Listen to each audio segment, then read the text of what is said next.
que facilitan la violencia y otros elementos de las mismas culturas que son factores protectores de la violencia. Al mismo tiempo, aunque hay culturas en donde los factores de riesgo son más frecuentes que en otras, no podemos cometer el error de vincular la violencia a una cultura o sociedad determinada porque es un fenómeno común a la diversidad cultural y social.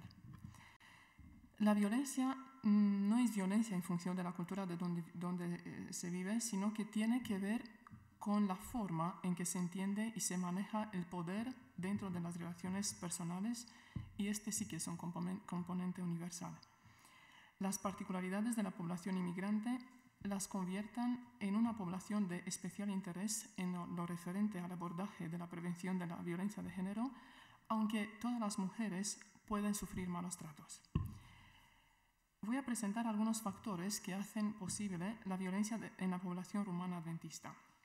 Cada uno de estos factores son factores que influyen en la conducta de las personas, pero no son causa única de la misma.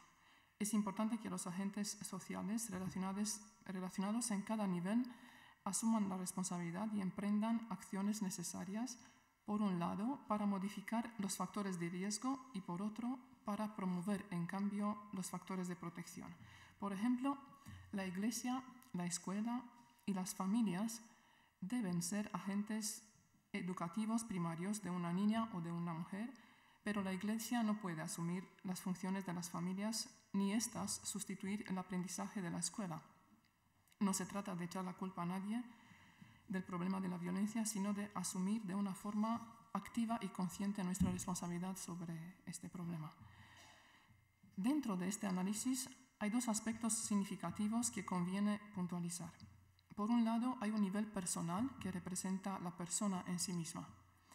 El individuo no es un receptor pasivo de las influencias de otros agentes sociales, sino un participante activo de su desarrollo. Algunas de sus capacidades y limitaciones son factores de riesgo y otras, en cambio, son factores de protección ante la violencia y como tales han de incorporarlas en la intervención. Por otro lado, hay un contexto de relaciones personales que